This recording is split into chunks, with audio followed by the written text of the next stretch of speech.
ವಿಪರೀತ ಕಾಲವಿದು ಮನುಜ ವ್ಯವಸ್ಥೆಯೋಳು ಹಲವರಿಗೆ ಬೆಲೆಯುಂಟು ಕೆಲವರಿಗೆ ಬೆಲೆಯಿಲ್ಲ. ವಿಪರೀತ ಕಾಲವಿದು ಮನುಜ ವ್ಯವಸ್ಥೆಯೋಳು.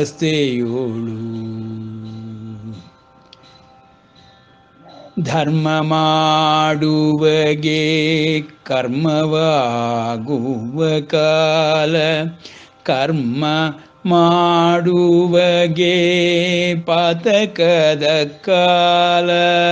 ಧರ್ಮ ಮಾಡುವಗೆ ಕರ್ಮವಾಗುವ ಕಾಲ, ಕರ್ಮ ಮಾಡುವಗೆ ಪಾತಕದ ಕಾಲ. ವಿಪರೀತವಲ್ಲವೇ ಭೋಗವೈಲಾಸಗಳು, ವಿಪರೀತವಲ್ಲವೇ ಭೋಗವೈಲಾಸಗಳು.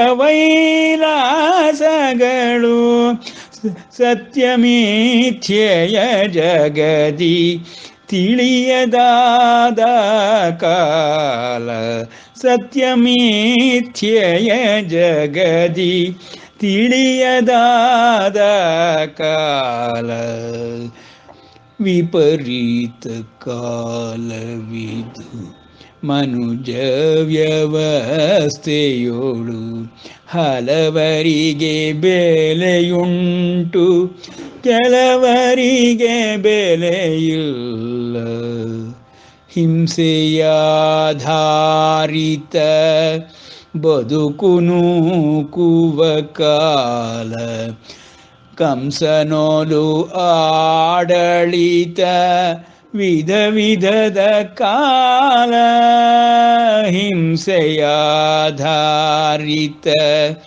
ಬದುಕು ನೂಕುವ ಕಾಲ, ಕಂಸನೋಲು ಆಡಳಿತ ವಿಧ ವಿಧದ ಕಾಲ. ವಿಷಯ ಸುಖದ ಹಿಂದೆ ಓಡುತ್ತಿಹ ಕಾಲವಿದು, ವಿಷಯ ಸುಖದ ಹಿಂದೆ ಓಡುತ್ತಿಹ ಕಾಲವಿದು. ವಿಷಕಂಠನ ಸ್ಮರಣೆ ನಿಂದಿಸುವ ಕಾಲ, ವಿಷಕಂಠನ ಸ್ಮರಣೆ ನಿಂದಿಸುವ ಕಾಲ. ವಿಪರೀತ ಕಾಲವಿದು ಮನುಜ ವ್ಯವಸ್ಥೆಯೋಳು. ವಿಧ ವಿಧದಿರಂಜನೆಯ ವಿಷಯವಾಗಿಹ ಕಾಲ, ವಿಧ ವಿಧದಿರಂಜನೆಯು ವಿಷಯವಾಗಿಹ ಕಾಲ. ಧನ ಮದದಿ ಮೆರೆಯುತಿಹ ಧನಿಕ ಜಗ ಕಾಲ, ಧನ ಮದದಿ ಮೆರೆಯುತಿಹ ಧನಿಕ ಜಗ ಕಾಲ. ಮಾನವೆಲ್ಲಿದೆ ಜಗದಿ ಧನವಲ್ಲವೇ ಸತ್ಯ, ಮಾನವೆಲ್ಲಿದೆ ಜಗದಿ ಧನವಲ್ಲವೇ ಸತ್ಯ. ಕನಕ ಕೇಶವ ಸುತಗೆ ಅಪನಿಂದೆಯೇ ನಿತ್ಯ, ಕನಕ ಕೇಶವ ಸುತಗೆ ಅಪನಿಂದೆಯೇ ನಿತ್ಯ. ವಿಪರೀತ ಕಾಲವಿದು ಮನುಜ ವ್ಯವಸ್ಥೆಯೋಳು ಹಲವರಿಗೆ ಬೆಲೆಯುಂಟು ಕೆಲವರಿಗೆ ಬೆಲೆಯಿಲ್ಲ.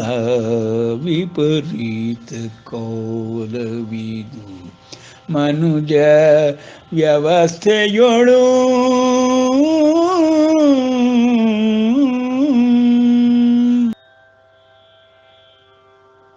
ಶುಕ್ಲಾಂಬರಧರಂ ವಿಷ್ಣುಂ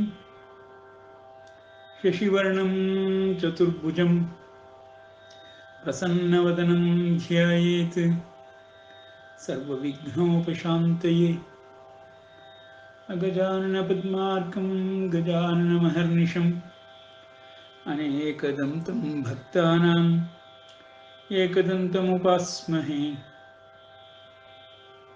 ಅಂಬ ತ್ವಾಮನುಸಂ ದಧಾಮಿ ಭಗವದ್ಗೀತೆ ಭವದ್ವೇಷಿಣೀಂ. ನಾವು ಇದುವರೆಗೆ ಗೀತಾಜ್ಞಾನದ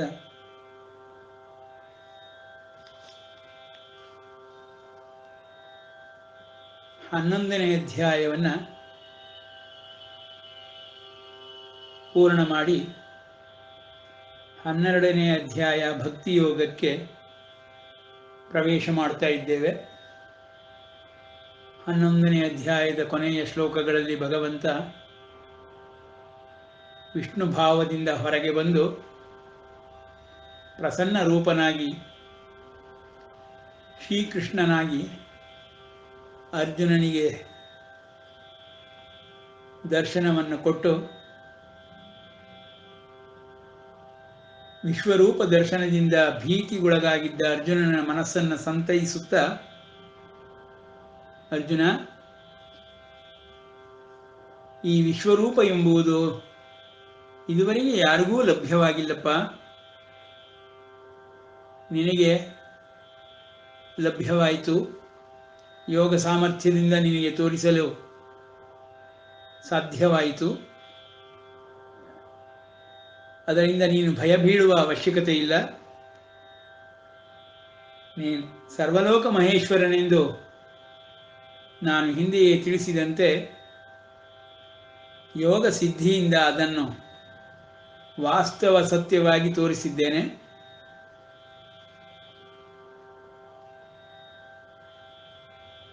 ಎಲ್ಲರ ಹೃದಯ ಮಂದಿರದಲ್ಲಿರುವವನು ನಾನೇಪ್ಪ. ಯಜ್ಞ ತಪಸಾ ಭೋಕ್ತಾರಂ ಸರ್ವಲೋಕ ಮಹೇಶ್ವರಂ ಅಂತ ಹೇಳಿದ ಹಾಗೆ ಎಲ್ಲರ ಭೂತಾತ್ಮಗಳ ಸಕಲ ಜೀವರಾಶಿಗಳ ಹೃದಯ ಮಂದಿರದಲ್ಲಿ ಇರುವಂಥವನು ನಾನೇ. ಹೊರಗೆ ವಿಶ್ವಾತ್ಮನಾಗಿ ವಿಶ್ವದೇಹವನ್ನು ಧರಿಸಿರುವುದೂ ನಾನೇ ಎಂಬುದನ್ನು ಈಗಷ್ಟೇ ನೀನು ನೋಡಿದ್ದೀಯಾ. ನನ್ನ ವಿಶ್ವರೂಪ ದರ್ಶನದಿಂದ, ಐಶ್ವರ್ಯ ದರ್ಶನದಿಂದ, ಐಶ್ವರ್ಯ ಯೋಗ ದರ್ಶನದಿಂದ.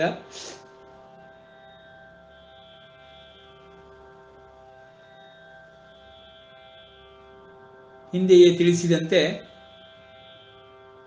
ನಾನು ಸಕಲ ಜೀವರಾಶಿಗಳಿಗೂ ಲಭ್ಯಪ್ಪ. ಧ್ಯಾನ ಯೋಗದಿಂದಲಾದರೂ ನನ್ನನ್ನು ಹೊಂದಬಹುದು. ಧ್ಯಾನ ಯೋಗ ಆಗುವುದಿಲ್ಲವೆಂದಾದರೆ ಭಜಕನಾಗಿಯೂ ಅಭ್ಯಾಸ ಮಾಡಿ ನನ್ನನ್ನು ಹೊಂದಬಹುದು. ಭಜಕನಾಗಿಯೂ ಆಗುವುದಿಲ್ಲವೆಂದರೆ ದೇಹತ್ಯಾಗ ಮಾಡುವ ಸಮಯದಲ್ಲಿ ಪ್ರಾಣಾಯಾಮಾದಿ ಧಾರಣೆಗಳ ಮೂಲಕ ನವರಂಧ್ರಗಳಿರುವ ಈ ದೇಹವನ್ನು ಬಿಡುವಾಗ ಊರ್ಧ್ವಮುಖನಾಗಿ ಬ್ರಹ್ಮರಂಧ್ರದ ಮೂಲಕ ದೇಹತ್ಯಾಗ ಮಾಡಿದರೆ ಅವನೂ ನನ್ನನ್ನು ಹೊಂದುತ್ತಾನೆ. ಇವ್ಯಾವುದೂ ಆಗುವುದಿಲ್ಲವೆನ್ನದಾದರೆ ನನ್ನಲ್ಲಿ ಅನನ್ಯ ಭಕ್ತಿಯನ್ನು ಮಾಡುವುದರಿಂದಲೂ ನನ್ನನ್ನು ಹೊಂದಬಹುದು ಎಂದು ಪರಮಾತ್ಮ ಯೋಗದ ಮಹಿಮೆಯನ್ನು ತಿಳಿಸಿಕೊಟ್ಟು ಭಕ್ತನಾಗಬೇಕೆಂಬುದನ್ನು ಇಲ್ಲಿ ಹೇಳುತ್ತಾ ಭಕ್ತಿಯ ಮಹಿಮೆಗಳನ್ನು, ಭಕ್ತನ ಲಕ್ಷಣಗಳನ್ನು ಸಂಪೂರ್ಣವಾಗಿ ತಿಳಿಸುತ್ತಾನೆ. ಮುಂದಿನ ಅಧ್ಯಾಯದಲ್ಲಿ ಭಕ್ತಿ ಯೋಗದಲ್ಲಿ ಯೋಗ ಮತ್ತು ಭಕ್ತಿ ಎರಡರಲ್ಲಿ ಯಾವುದು ಶ್ರೇಷ್ಠವಾಗಿದೆ ಎಂಬುವ ಅನುಮಾನ ಅರ್ಜುನನಿಗೆ ಬಂದುಬಿಡುತ್ತೆ. ಯಾಕೆಂದರೆ ಭಕ್ತಿಯಿಂದ ನನ್ನನ್ನು ಹೊಂದಬಹುದು, ನನ್ನ ದರ್ಶನವನ್ನು ಪಡೆಯಬಹುದು ಎಂದು ಹೇಳಿದನೆಲ್ಲ ಶ್ರೀಕೃಷ್ಣ. ಆದ ಕಾರಣದಿಂದ ಇದುವರೆಗೆ ಹೇಳಿದಂತಹ ಯೋಗ ಮಾರ್ಗವನ್ನು, ಧ್ಯಾನ ಯೋಗವಾಗಲಿ, ಭಜಕನಾಗಲಿ, ಅಭ್ಯಾಸ ಮಾರ್ಗದಿಂದ ಬರುವಂತಹ ಯೋಗ ಸಿದ್ಧಿಗಳಾಗಲಿ, ಈ ಪಥವನ್ನು ಬಿಟ್ಟು ಭಕ್ತಿಯೊಂದರಿಂದಲೇ ನಾನು ಒಲಿಯುತ್ತೇನೆ ಎಂದು ಹೇಳುತ್ತಿದ್ದಾನಲ್ಲ, ಆ ಕಾರಣದಿಂದ ಅರ್ಜುನನಿಗೆ ಯಾವುದು ಶ್ರೇಷ್ಠವೆಂಬುದು ಮತ್ತೆ ಅನುಮಾನ ಉಂಟಾಗತೊಡಗುತ್ತದೆ. ಹಾಗಾಗಿ ಭಕ್ತಿಯೋಗದ ಆರಂಭದಲ್ಲಿಯೇ ಅರ್ಜುನನು ತನ್ನ ಮನಸ್ಸಿನ ಅನುಮಾನವನ್ನು ಪ್ರಕಟಪಡಿಸುತ್ತಿದ್ದಾನೆ.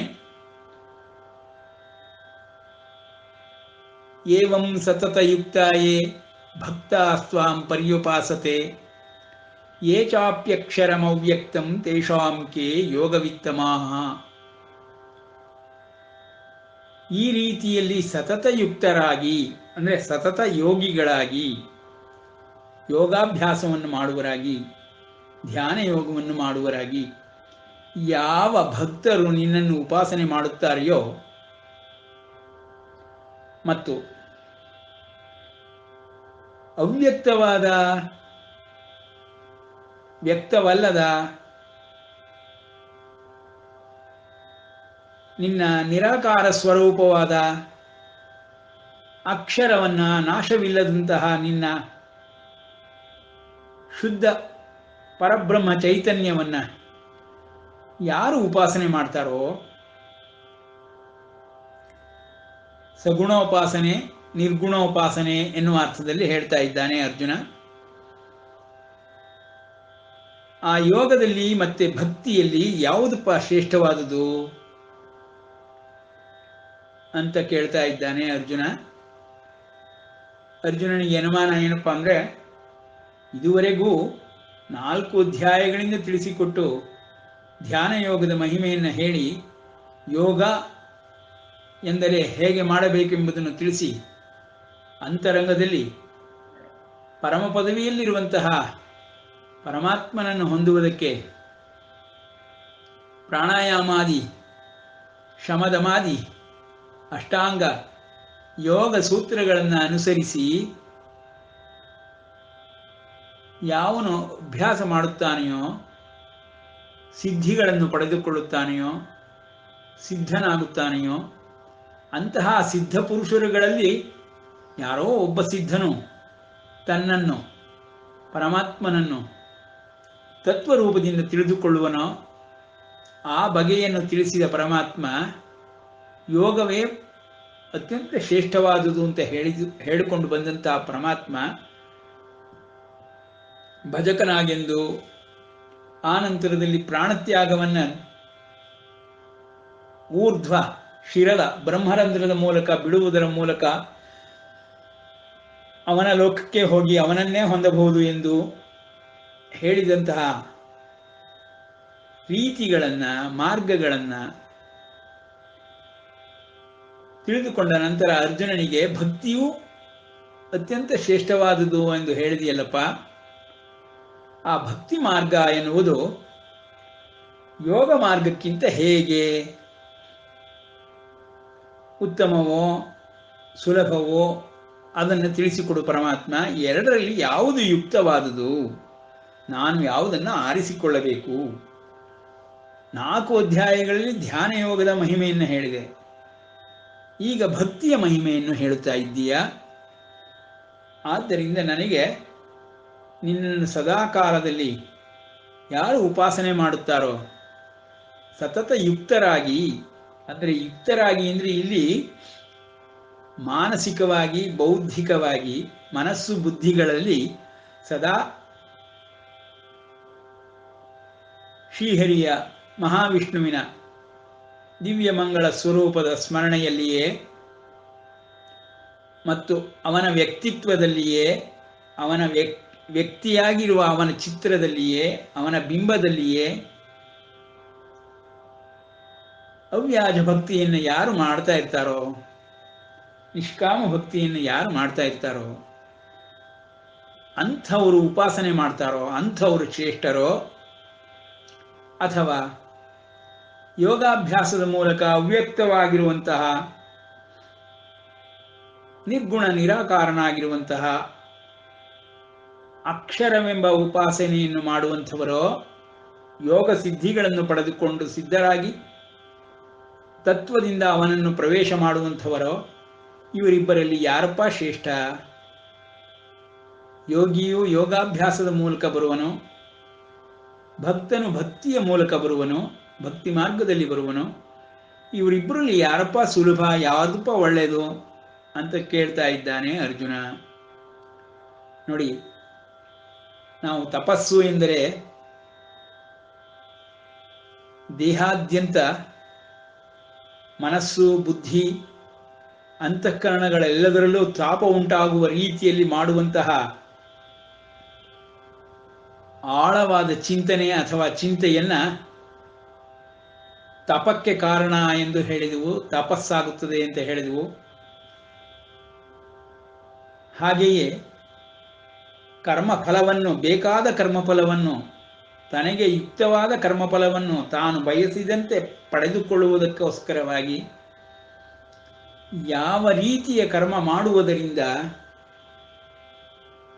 ತನಗೆ ಬೇಕಾದ ನಿರ್ದಿಷ್ಟವಾದ ಫಲವನ್ನು ಪಡೆದುಕೊಳ್ಳುವಂತಹ ಕಲೆಯನ್ನು ತಿಳಿದುಕೊಂಡಿರುವಂತಹ, ಕರ್ಮದ ಕಲೆಯನ್ನು ತಿಳಿದುಕೊಂಡಿರುವಂತಹ, ಯೋಗ ಕರ್ಮಸು ಕೌಶಲಂ, ಕುಶಲತೆಯನ್ನು ಪಡೆದಿರುವಂತಹ ವ್ಯಕ್ತಿ ಹೇಗೆ ಸಿದ್ಧಿ ಮಾಡಿಕೊಂಡಿದ್ದು ತನಗೆ ಬೇಕಾದ್ದನ್ನು ಪಡೆದುಕೊಳ್ಳುತ್ತಾನೋ, ಸಿದ್ಧಹಸ್ತನಾಗಿರುತ್ತಾನೋ, ಈ ರೀತಿ ಸಿದ್ಧಿ ಮತ್ತು ಸಿದ್ಧರನ್ನ ಅರ್ಥ ಮಾಡಿಕೊಂಡಂತೆಯೇ, ತಪಸ್ಸು ಮತ್ತು ತಪಸ್ವಿಗಳನ್ನು ಅರ್ಥ ಮಾಡಿಕೊಂಡಂತೆಯೇ ಈ ಭಕ್ತಿ ಎನ್ನುವುದನ್ನು ನಾವು ಸ್ವಲ್ಪ ಅರ್ಥ ಮಾಡಿಕೊಳ್ಳಬೇಕು. ಭಕ್ತಿ ಎಂದರೆ ಏನು? ಅದೊಂದು ಕ್ರಿಯೆಯೇ, ಪ್ರಕ್ರಿಯೆಯೇ? ಅದರಲ್ಲಿ ಏನೆಲ್ಲ ಇರುತ್ತದೆ? ಯಾವ ರೀತಿ ಕರ್ಮವನ್ನು ಮಾಡುವುದರಿಂದ ಭಕ್ತಿ ಎನಿಸಿಕೊಳ್ಳುತ್ತದೆ? ಇವುಗಳನ್ನು ಸ್ವಲ್ಪ ವಿವೇಚನೆ ಮಾಡಿ ನೋಡಿ ಅರ್ಥ ಮಾಡಿಕೊಳ್ಳೋದಕ್ಕೆ ಪ್ರಯತ್ನ ಪಡಬೇಕು. ಇಲ್ಲಿ ಪರಮಾತ್ಮನು ಹೇಳುವುದರ ಪ್ರಕಾರ ಭಕ್ತಿ ಎಂದು ಹೇಳುತ್ತಿದ್ದಾನೆ. ಭಕ್ತಿ ಮಾರ್ಗಕ್ಕೂ ಉತ್ಕೃಷ್ಟತೆಯನ್ನು ತೋರಿಸುತ್ತಿದ್ದಾನೆ. ಮುಂದಿನ ಶ್ಲೋಕದಲ್ಲಿ ನೋಡಿ, ಭಗವಾನ್ ವಾಚ ಮಯ್ಯಾವೇಶ್ಯ ಮನೋ ಯೇ ಮಾಂ ನಿತ್ಯಯುಕ್ತ ಉಪಾಸತೆ ಶ್ರದ್ಧೆಯ ಪರಯೋಪೇತಾಸ್ತೆ ಮೇ ಯುಕ್ತತಮ ಮತಾಹ. ಯಾರು ನನ್ನಲ್ಲಿ ಮನಸ್ಸನ್ನಿಟ್ಟು ನಿತ್ಯಯುಕ್ತನಾಗಿ, ನಿತ್ಯವೂ ಯುಕ್ತನಾಗಿ ಅಂದರೆ ಪರಮಾತ್ಮನ ನಿರಂತರ ಸ್ಮರಣೆಯಲ್ಲಿ ಇರ್ತಾನೆ ಅಂತ. ನಿತ್ಯಯುಕ್ತನಾಗಿ ಅಂದರೆ ಪರಮಾತ್ಮನಲ್ಲಿ ಯೋಗವನ್ನು ಹೊಂದಿದವನಾಗಿ, ಅಂದರೆ ತನ್ನ ಮನಸ್ಸು, ಬುದ್ಧಿ, ಚಿತ್ತ, ಅಂತಃಕರಣ ಸಂಪೂರ್ಣವಾಗಿ ಪ್ರಜ್ಞೆಗಳೆಲ್ಲವೂ ಪರಮಾತ್ಮನ ಸ್ಮರಣೆಯಲ್ಲೇ ಇರುತ್ತೆ. ಪರಮಾತ್ಮನ ಸ್ಮರಣೆ ತುಂಬಿ ಹೋಗಿರುತ್ತೆ ಅವನ ದೇಹದಾದ್ಯಂತ ಕಣಕಣದಲ್ಲಿಯೂ. ಈ ರೀತಿ ನಿತ್ಯಯುಕ್ತನಾಗಿರುತ್ತಾನೆ. ಅಂಥವನು ಉಪಾಸನೆ ಮಾಡುತ್ತಾನೆ, ಪೂಜಾದಿಗಳನ್ನು ಮಾಡ್ತಾನೆ. ಅಂಥ ವ್ಯಕ್ತಿ ಶ್ರದ್ಧೆಯಿಂದ ಯಾರು ಉಪಾಸನೆಯನ್ನು ಮಾಡುತ್ತಾನೆಯೋ ಅವನು ಯುಕ್ತತಮನೆಂದು ನನ್ನ ಮತ. ಭಕ್ತಿ ಮಾರ್ಗದಲ್ಲಿ ಭಕ್ತನಾಗಿ ಬರುವುದಕ್ಕೆ ಯುಕ್ತತಮ ಎಂದು, ಅವನೇ ನಿಜವಾದ ಸರಿಯಾದ ಮಾರ್ಗವನ್ನು ಆರಿಸಿಕೊಂಡವನು ಎಂದು ನನ್ನ ಮತ ಅಂತ ಕೃಷ್ಣ ಹೇಳ್ತಾ ಇದ್ದಾನೆ. ಹಂಗಂದ್ರೆ ಏನಾಯಿತು? ಯೋಗಾಭ್ಯಾಸದ ಮೂಲಕ, ಧ್ಯಾನ ಯೋಗದ ಮೂಲಕ ಬರುವಂಥವರು ಯುಕ್ತತಮರ ಅಲ್ಲವೆಂದ ಅರ್ಥ ಅಲ್ಲ. ಆದರೆ ಭಕ್ತಿ ಮಾರ್ಗದಿಂದ ಬರುವಂಥವರು ಯುಕ್ತತಮರು ಅಂತ ನನ್ನ ಮತ ಅಂತ ಹೇಳ್ತಾನೆ ಪರಮಾತ್ಮ. ಅಂದರೆ ಪರಮಾತ್ಮನಿಗೆ ಅದು ತುಂಬ ಇಷ್ಟವಾದ ದಾರಿ ಅಂತ. ಭಕ್ತಿ ಮಾರ್ಗ ಅನ್ನೋದು ತುಂಬ ಇಷ್ಟವಾದ ದಾರಿ, ಭಗವಂತನಿಗೂ ತುಂಬ ಪ್ರಿಯವಾದದ್ದು ಅನ್ನುವ ರೀತಿಯಲ್ಲಿ ಇಲ್ಲಿ ಅವರು ನನ್ನೇ ಸೇರ್ಕೊಳ್ತಾರಪ್ಪ, ಧ್ಯಾನಯೋಗದಲ್ಲಿ ಬಂದರೂ ನನ್ನೇ ಸೇರಿಕೊಳ್ತಾರೆ ಅಂತ. ಹಿಂದೆ ಕರ್ಮಸನ್ಯಾಸ ಯೋಗದ ಸಂದರ್ಭದಲ್ಲಿ ಹೇಳಬೇಕಾದರೆ ಜ್ಞಾನಿಗಳು, ಜ್ಞಾನ ಮಾರ್ಗದಲ್ಲಿ ಬರುವವರು ನನ್ನೇ ಸೇರುತ್ತಾರೆ, ಕರ್ಮಯೋಗವನ್ನು ಮಾಡುವವರು ನನ್ನೇ ಸೇರುತ್ತಾರೆ. ಎರಡರಲ್ಲಿ ಯಾವುದು ಉತ್ತಮ ಅನುತ್ತಮ ಎಂಬುದಿಲ್ಲಪ್ಪ, ಎರಡೂ ನನ್ನನ್ನೇ ಸೇರುತ್ತವೆ, ಎರಡೂ ಪದಗಳು ನನ್ನನ್ನೇ ಸೇರುತ್ತವೆ. ಆದರೂ ನನಗೆ ಕರ್ಮಯೋಗದಲ್ಲಿ ಮಾಡಿ ಬರುವವರಂಥವರು ಇಷ್ಟವಾಗ್ತಾರೆ, ನನ್ನ ಮತ ಅದು ಅಂತ ಪರಮಾತ್ಮ ಹೇಳಿದಂತೆ ಇಲ್ಲಿ ಭಕ್ತಿ ಮಾರ್ಗದಲ್ಲಿ ಬರುವಂಥವರು ಧ್ಯಾನ ಯೋಗಿಗಳಿಗಿಂತ, ಯೋಗ ಮಾರ್ಗದಲ್ಲಿ ಬರುವವರಿಗಿಂತ ಯುಕ್ತತಮರು ಅಂತ ನನಗನ್ಸುತ್ತಪ್ಪ. ಯಾಕೆ ಹೀಗೆ ಹೇಳ್ತಾ ಇದ್ದಾನೆ ಪರಮಾತ್ಮ? ಒಂದು ಸ್ವಲ್ಪ ಯೋಚನೆ ಮಾಡಿದ್ರೆ ನೋಡಿ, ಕಷ್ಟಕರವಾದ ಮಾರ್ಗ, ಸುಲಭವಾದ ಮಾರ್ಗ ಭಗವಂತನ ದೃಷ್ಟಿಯಲ್ಲ. ಭಗವಂತನಿಗೆ ಎಲ್ಲ ಮಾರ್ಗಗಳು ಒಂದೇ, ಅವನು ಸರ್ವಶಕ್ತ. ಆದರೆ ಯಾವ ಜೀವರಾಶಿಗಳಿದೆಯೋ, ಜೀವಾತ್ಮಗಳಿದೆಯೋ, ಪ್ರತ್ಯಾಗಾತ್ಮಗಳಿದೆಯೋ, ಭೂತಾತ್ಮಗಳಿದೆಯೋ, ಅವುಗಳಿಗೆ ಯಾವುದು ಅನುಕೂಲಕರವಾಗಿರುತ್ತದೆ ಆ ಒಂದು ದಿಶೆಯಲ್ಲಿ ಯೋಚನೆ ಮಾಡಿ ಪರಮಾತ್ಮ ಏನು ಹೇಳ್ತಾ ಇದ್ದಾನೆ ಅಂದರೆ, ಭಕ್ತಿ ಮಾಡುವುದು ಜೀವರಾಶಿಗಳಿಗೆ ಅತ್ಯಂತ ಸುಲಭವಾದ ವಿಷಯ, ಸುಲಭವಾದ ಮಾರ್ಗ. ಆದ್ರಿಂದ ಅದರಲ್ಲಿ ಸಾಮಾನ್ಯವಾಗಿ ಎಲ್ಲರೂ ಬರಲು ಆರಂಭಿಸುತ್ತಾರೆ. ಧ್ಯಾನ ಯೋಗವಾದರೋ, ಜ್ಞಾನಿಯಾದರೋ, ಜ್ಞಾನ ಮಾರ್ಗದಲ್ಲಿ, ಧ್ಯಾನ ಯೋಗ ಮಾರ್ಗದಲ್ಲಿ ಸ್ವಪ್ರಯತ್ನದಿಂದ ಬಹಳ ಬಹಳ ವೇಗವಾಗಿ ಬರ್ತಾರೆ. ಅವರುಗಳು ಇಷ್ಟ ಇಲ್ಲ ಅಂತಲ್ಲ, ತಲುಪುವುದಿಲ್ಲ ಅಂತಲ್ಲ, ಪರಮಾತ್ಮನನ್ನೇ ತಲುಪ್ತಾರೆ, ಪರಮಾತ್ಮ ಪ್ರಾಪ್ತಿ ಇದೆ. ಆದರೂ ಅವರುಗಳಿಗೆ ಪರಮಾತ್ಮನ ಗಮನ ಅಷ್ಟು ಬೇಕಾಗಿಲ್ಲ. ಯಾಕೆ? ಅವರು ಸ್ವಪ್ರಯತ್ನದಿಂದ ಮಾಡ್ತಾ ಇರ್ತಾರೆ. ಆದರೆ ಈ ಭಕ್ತಿ ಮಾಡುವಂಥವರು ಪಾಪ ಸಾಮಾನ್ಯರು, ಅವರಿಗೆ ಜ್ಞಾನವಾಗಲಿ, ಆ ರೀತಿಯ ಯೋಗ ಕಲೆಯಾಗಲಿ, ಸಿದ್ಧಿಗಳಾಗಲಿ ಇರುವುದಿಲ್ಲ. ಆ ಕಾರಣದಿಂದ ಪರಮಾತ್ಮ ಇವರೇ ಯುಕ್ತತಮರು ಅಂತ ಹೇಳ್ತಾ ಇದ್ದಾನೆ. ಅಂದರೆ ಪರಮಾತ್ಮನ ದೃಷ್ಟಿಯಲ್ಲಿ ಎಲ್ಲರೂ ಒಂದೇ. ಅದರಲ್ಲಿ ಅವನ ಗಮನ ಜಾಸ್ತಿ ಯಾರ ಕಡೆಗೆ ಹೋಗುತ್ತೆ ಅಂದರೆ, ಅವನ ಮತದ ಪ್ರಕಾರ, ಪರಮಾತ್ಮನ ಮತದ ಪ್ರಕಾರ ಭಕ್ತಿ ಮಾರ್ಗದಲ್ಲಿ ಬರುವವರ ಕಡೆ ಗಮನ ಒಂದು ಸ್ವಲ್ಪ ಜಾಸ್ತಿ ಕೊಡ್ತೀನಪ್ಪ ಅನ್ನೋ ಅರ್ಥದಲ್ಲಿ ಹೇಳ್ತಾ ಇದ್ದಾನೆ ಪರಮಾತ್ಮ.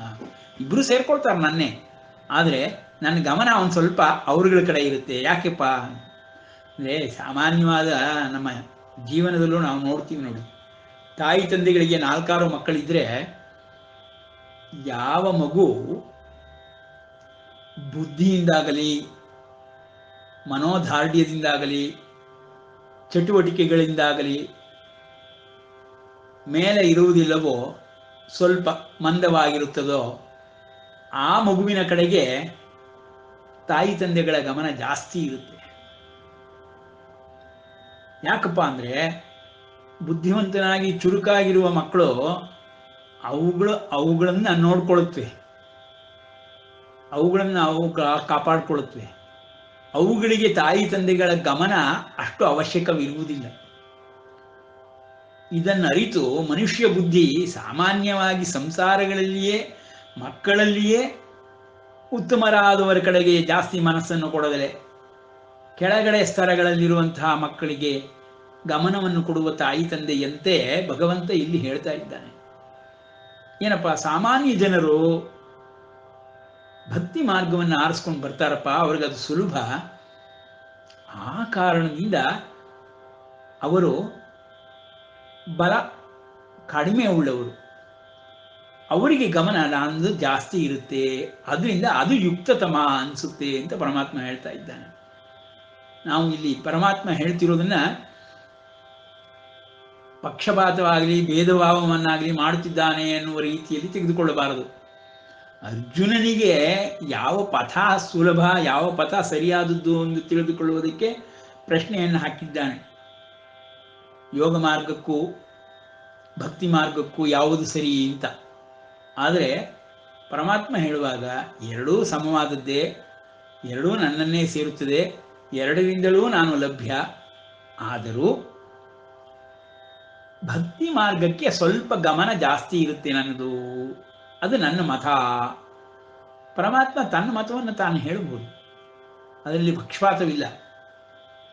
ಕಾರಣ ಏನಪ್ಪಾ ಅಂದರೆ, ತಾಯಿ ತಂದೆಗಳು ಹೇಗೆ ಕೆಳಗಡೆಯ ಸ್ತರದಲ್ಲಿರುವಂತಹ ಮಕ್ಕಳಿಗೆ ಗಮನವನ್ನು ಜಾಸ್ತಿ ಕೊಡ್ತಾರೋ ಆ ರೀತಿ ಅಂತ ತಿಳಿದುಕೊಳ್ಬೇಕು ನಾವು. ಇಲ್ಲಿ ಭೇದಭಾವವನ್ನು ಮಾಡ್ತಾ ಇಲ್ಲ, ಮಕ್ಕಳೆಲ್ಲರೂ ಒಂದೇ. ಹೋದ ಅಧ್ಯಾಯಗಳಲ್ಲಿ ಬಂದಾಗ ಆರ್ತೋ ಜಿಜ್ಞಾಸುರ ಅರ್ಥಾರ್ಥಿ ಜ್ಞಾನೀಚ ಭರತರ್ಷಭ ಎಲ್ಲರೂ ಉದಾರಿಗಳೇ ಅಂತ ಪರಮಾತ್ಮ ಹೇಳಿದ ರೀತಿಯಲ್ಲಿ ಆದರೆ ಅವನಿಗೆ ಅತ್ಯಂತ ಪ್ರಿಯರಾದವರು ಯಾರಪ್ಪ, ಹತ್ತಿರದವರು ಯಾರಪ್ಪ, ಜ್ಞಾನಿ ಭಕ್ತರು ಅಂತ ಹೇಳ್ತಾನೆ. ಹಾಗೆಯೇ ಇಲ್ಲಿಯೂ ತನಗೆ ಯುಕ್ತತಮ ಅನಿಸುವುದು ತನಗೆ, ಪರಮಾತ್ಮನಿಗನ್ಸೋದು ವೈಯಕ್ತಿಕ. ಸಾರ್ವತ್ರಿಕವಾಗಿ ಎರಡೂ ಒಂದೇ. ವೈಯಕ್ತಿಕವಾಗಿ ಆ ಮಕ್ಕಳಿಗೆ ಒಂದು ಸ್ವಲ್ಪ ಗಮನ ಜಾಸ್ತಿ ಕೊಡಬೇಕು, ಭಕ್ತರಿಗೆ ಸ್ವಲ್ಪ ಗಮನ ಜಾಸ್ತಿ ಕೊಡಬೇಕಪ್ಪ. ಆ ಕಾರಣದಿಂದ ಅವರ ಯುಕ್ತತಮರು ಅಂತ ನನ್ನ ಮತ ಅಂತ ಪರಮಾತ್ಮ ಹೇಳ್ತಾ ಇದ್ದಾನೆ. ಆ ಭಕ್ತಿ ಮಾರ್ಗ ಅನ್ನುವುದರ ಲಕ್ಷಣಗಳನ್ನು ತಿಳಿದುಕೊಳ್ಳಬೇಕು. ಮುಂದೆ ಮುಂದೆ ವಿವರಿಸುತ್ತಾ ಪರಮಾತ್ಮ ಹೇಳ್ತಾನೆ, ನಾವು ಭಕ್ತಿ ಅಂದರೆ ಏನು? ಈ ಆಧ್ಯಾತ್ಮ ಪದಗಳಲ್ಲಿ ಬರುವಂತಹ, ಆಧ್ಯಾತ್ಮ ಗ್ರಂಥಗಳಲ್ಲಿ, ಶ್ರುತಿ ಸ್ಮೃತಿ ಪುರಾಣ ಇತಿಹಾಸಗಳಲ್ಲಿ ಬರುವಂತಹ ಈ ಭಕ್ತಿಯ ಬಗ್ಗೆ ಸ್ವಲ್ಪ ವಾಸ್ತವವಾದ ವಿಷಯಗಳನ್ನು ತಿಳಿದುಕೊಳ್ಳೋಕ್ಕೆ ಪ್ರಯತ್ನ ಪಡೋಣ. ಏನಪ್ಪ ಅಂದರೆ ನೋಡಿ, ಮನಸ್ಸು, ಬುದ್ಧಿಗಳು, ಇಂದ್ರಿಯಗಳು ನಿರಂತರವಾಗಿ ಒಬ್ಬ ವ್ಯಕ್ತಿ ಎದ್ದೊಡನೆಯೇ ಆರಂಭವಾಗ್ಬಿಡುತ್ತೆ. ಇಂದ್ರಿಯಗಳು, ಮನಸ್ಸು, ಬುದ್ಧಿಯ ಕೆಲಸ ಆರಂಭವಾಗ್ಬಿಡುತ್ತೆ. ಕಣ್ಣು ಕೊನೆಯಲ್ಲಿ ಬಿಟ್ಟ ನಂತರದಲ್ಲಿ ಆರಂಭ ಮಾಡಿದಿರೋ ತನ್ನ ಕಾರ್ಯವನ್ನು ಚರ್ಮವಾಗಲಿ, ವಾಸನೆ ತೆಗೆದುಕೊಳ್ಳುವ ನಾಸಿಕವಾಗಲಿ, ಇಲ್ಲ ರುಚಿ ನೋಡುವ ರಸನ ಆಗಲಿ, ತಕ್ಷಣವೇ ಕಾರ್ಯೋದ್ಯುಕ್ತವಾಗಿಬಿಡುತ್ತೆ. ಎಲ್ಲದಕ್ಕಿಂತ ಮೊದಲು ಶ್ರವಣೇಂದ್ರಿಯವಾದಂತಹದ್ದು ಶಬ್ದಗಳನ್ನು ಕೇಳಿಸಿಕೊಳ್ಳ ಆರಂಭಿಸಿಬಿಡುತ್ತೆ. ಹೀಗೆ ಇಂದ್ರಿಯಗಳು ಕಾರ್ಯೋನ್ಮುಖವಾದಾಗ ವಿಷಯಗಳೆಡೆಗೆ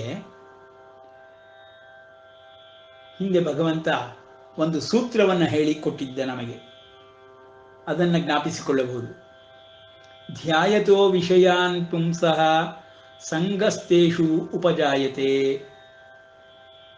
ಸಂಗಾತ್ ಸಂಜಾಯತೆ ಕಾಮಃ, ಕಾಮಾತ್ ಕ್ರೋಧೋಭಿಜಾಯತೆ, ಕ್ರೋಧಾತ್ ಭವತಿ ಸಮ್ಮೋಹಃ, ಸಮ್ಮೋಹಾತ್ ಸ್ಮೃತಿ ವಿಭ್ರಮಃ, ಸ್ಮೃತಿಭ್ರಂಶಾತ್ ಬುದ್ಧಿನಾಶಃ, ಬುದ್ಧಿನಾಶಾತ್ ಪ್ರಣಶ್ಯತಿ. ಈ ಒಂದು ಸೂತ್ರವನ್ನು ಪರಮಾತ್ಮ ಕೊಟ್ಟಿದ್ದ.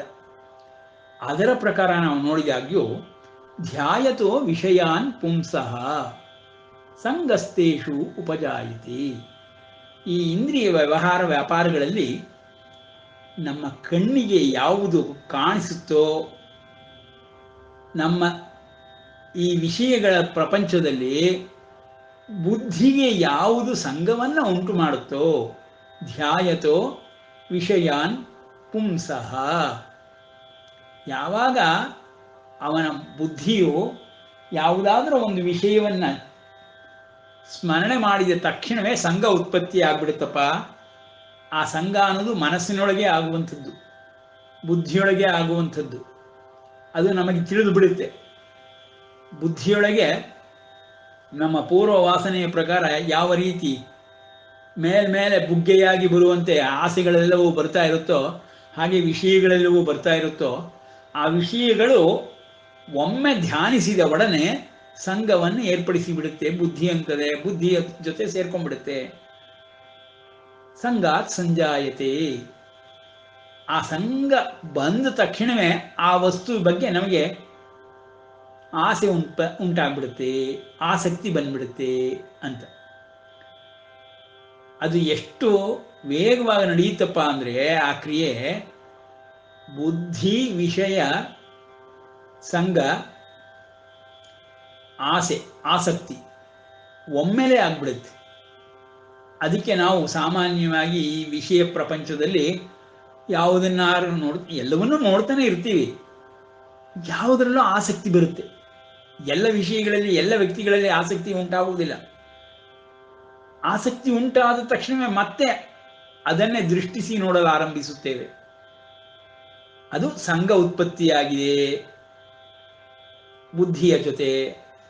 ಆ ಸಂಘ ಉತ್ಪತ್ತಿಯಾದೊಡನೆಯೇ ಆಸಕ್ತಿ ಉಂಟಾಗಿದೆ, ಅಥವಾ ಆಸಕ್ತಿಯಿಂದ ಅದನ್ನು ಗಮನಿಸುವುದಕ್ಕೆ,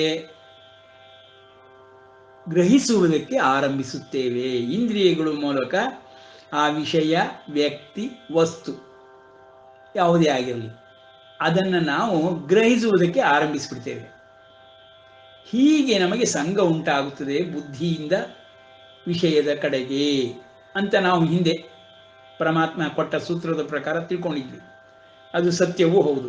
ಎಲ್ಲ ವ್ಯಕ್ತಿಗಳಿಗೂ ಆಗ್ತಾ ಇರೋದು ಹಾಗೆ, ಈವನ್ ಸಕಲ ಜೀವ ಪ್ರಾಣಿಗಳಿಗೂ ಆಗ್ತಾ ಇರೋದು ಹಾಗೆ.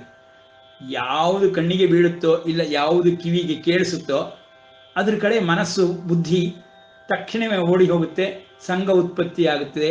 ಆ ವಿಷಯ ವಸ್ತು ಅಥವಾ ವ್ಯಕ್ತಿಯ ಜೊತೆ ಸಂಘವೇರ್ಪಟ್ಟ ತಕ್ಷಣ ಬುದ್ಧಿಯೊಡನೆ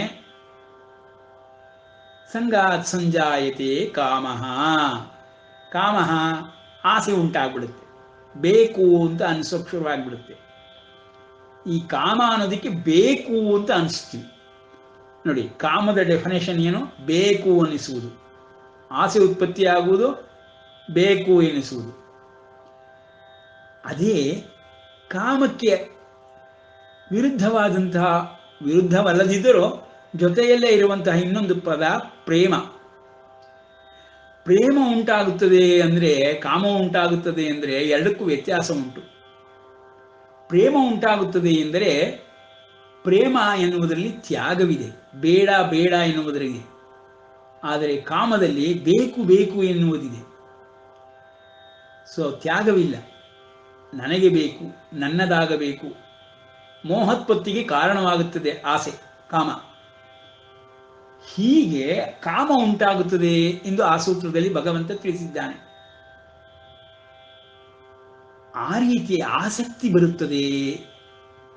ಆ ಆಸಕ್ತಿ ಬಂದ್ಬಿಡ್ತು ಅಂದ್ರೆ ಆ ವಸ್ತುವಿನ ಕಡೆ ಗಮನ ಜಾಸ್ತಿ ಆಗುತ್ತೆ.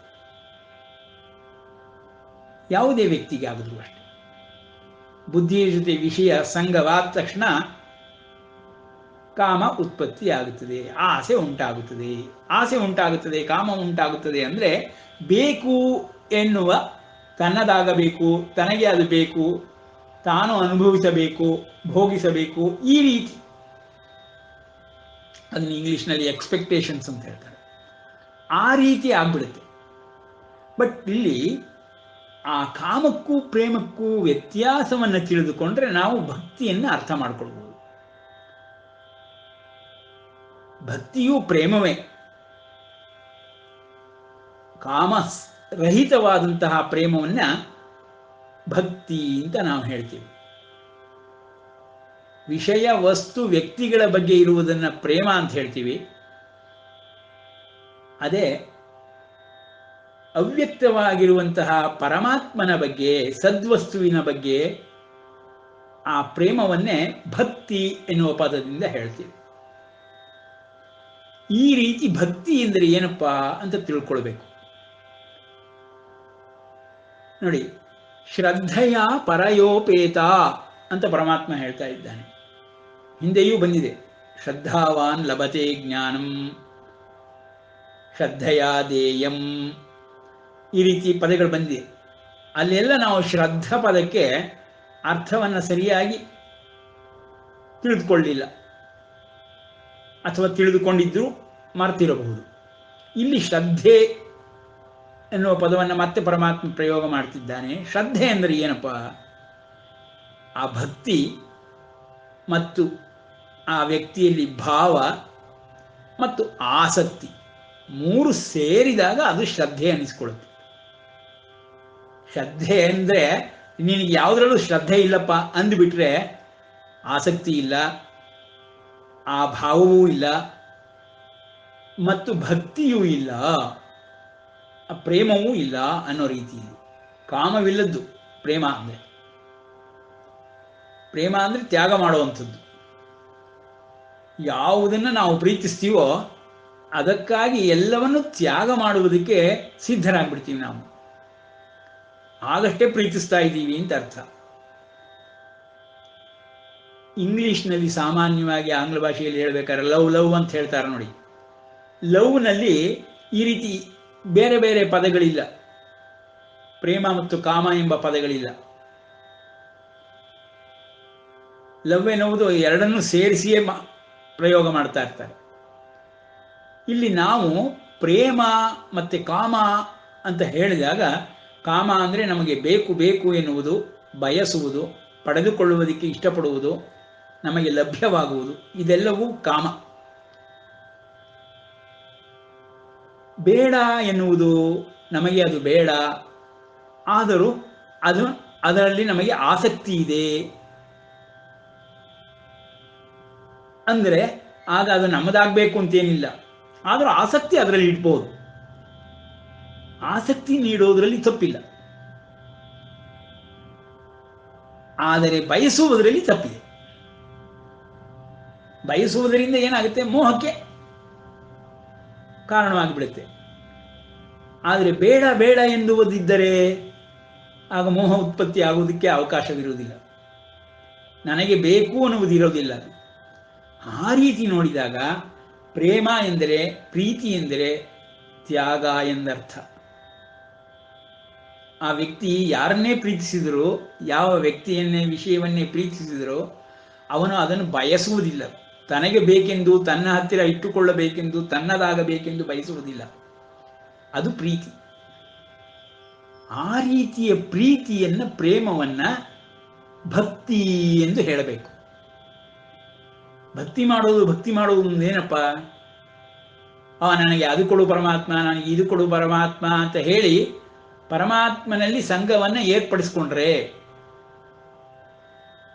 ಅದು ಕಾಮಸಹಿತವಾದದ್ದಾಗಿರುತ್ತೆ. ಆ ಪ್ರೇಮ ನಿಷ್ಕಲ್ಮಶವಾಗಿರುವುದಿಲ್ಲ. ಬೇಕು ಬೇಕು ಎನ್ನುವುದರ ಜೊತೆ ಸೇರಿಕೊಂಡು ಪ್ರೇಮವಾಗಿರುತ್ತದೆ.